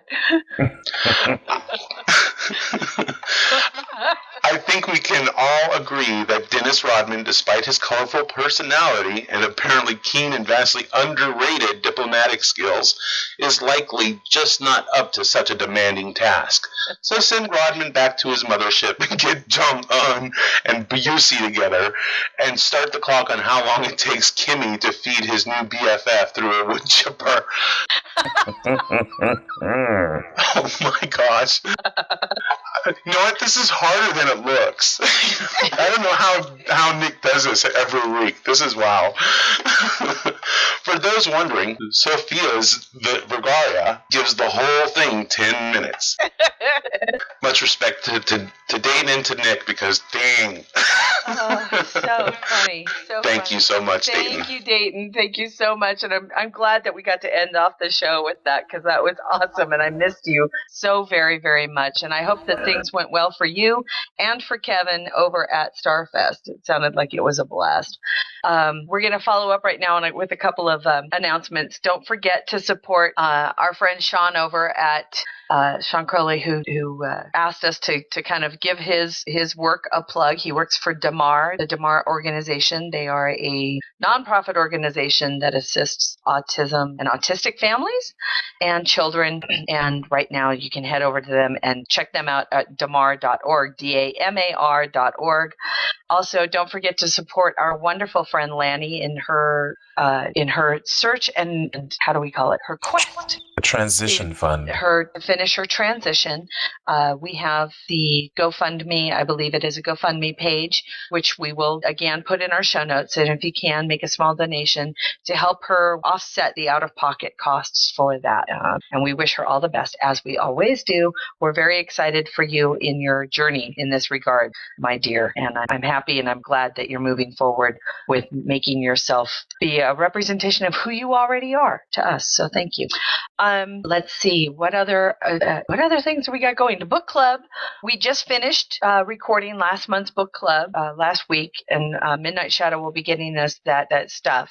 But the next book club, if you would like to join us, we're going to be talking about. Let me make sure I get this right. Which one are we talking about, Mikey? Next week? Well, it's May 28th is when we'll be recording it. I believe the next book series, right? Is the Time 2 series. Right. So the first book in the A Time 2 series. A Time to Be Born. A Time to Be Born. And we will be discussing that on Wednesday, May 28th at, I believe, 7 o'clock Mountain Time. So 6 o'clock Pacific, specifically Pacific. You know I'm going to say that from now on. I know, right? Specifically Pacific. And which is the title of this episode, by the way. Specifically Pacific. And you can always join us if you want to talk and just have a great conversation. I will be there. Hopefully Nick will be there. Mike, you'll be there, right? I'm always there. Yeah, you're there. And Midnight Shadow. And for those who have not read these books, they came out in the late 20s or mid to thousands. I want to say that 2006 or 7 or something like that, maybe a little bit before that. And the series of, I want to say, is 9 books were all released, and they are the next generation books, and they all occur between the films Insurrection and Nemesis. So it fills that missing gap between the end of Insurrection and the beginning of Nemesis. Very interesting stuff. And a lot of what happens in those books lays the foundation from what we're now reading in the series The Fall. I would highly recommend them. And I like them because they're kind of done in 2 book sets where the characters kind of revolve around.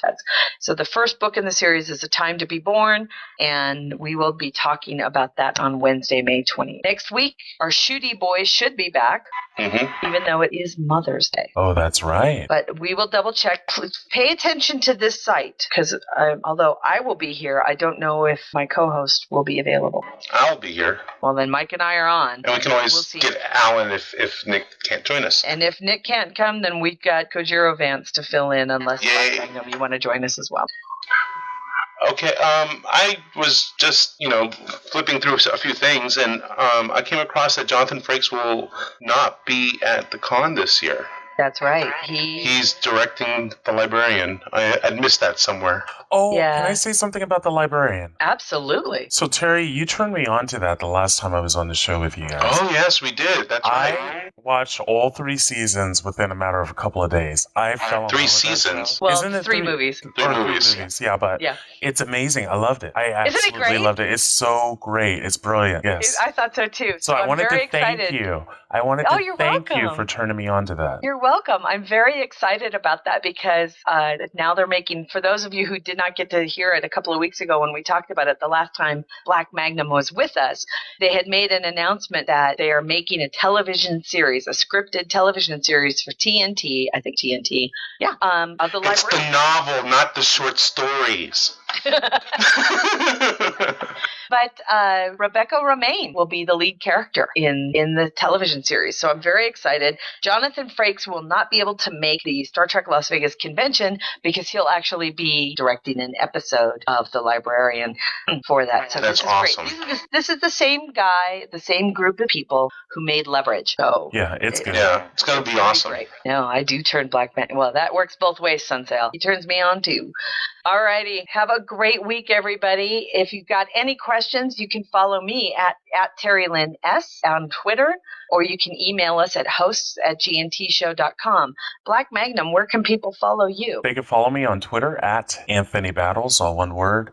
And you can also hear my lovely voice at midnight on specifically Pacific time on Trek Radio with my podcast Club 602 or on the Caspian Division website. That's right. And sorry. I'm on Twitter, Soridium, STO, SORIETEM, I'm also on Facebook, but the I and the E are transposed. So, yeah, don't look for me there. It's just too confusing. And until next week, just let us know if you need anything. And thank you again, Dayton Ward, for coming back and being such a trooper. We love you. Have a great He doesn't really hate us. Take care, everyone. Kapla. Music for the G&T show is provided by Warp 11, Grethor, 5-Year Mission, and Andrew Allen's Smooth Federation. G&T Show is a busy little beaver production. Gonna take a 5-year tour. Boldly go where no man's gone before. Gonna travel to the end and make new friends. Move ahead, walk back to 10. Put a mini skirt on my old man. Represent the human race. And we make space a happy place. To boldly go where no man's gone before. I think I sang that line once before, but I'm not too sure. We'll be so happy, can't you see? A zero-G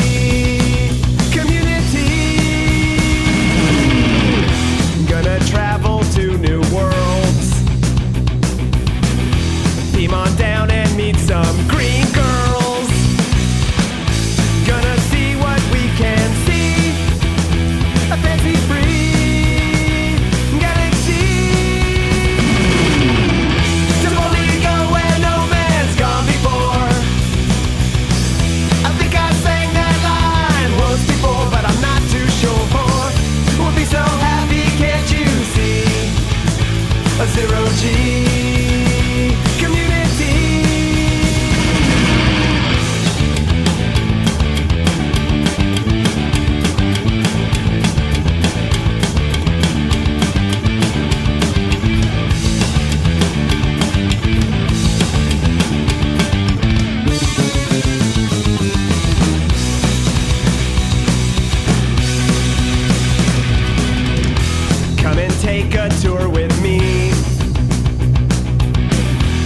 no cons or Kobayashi.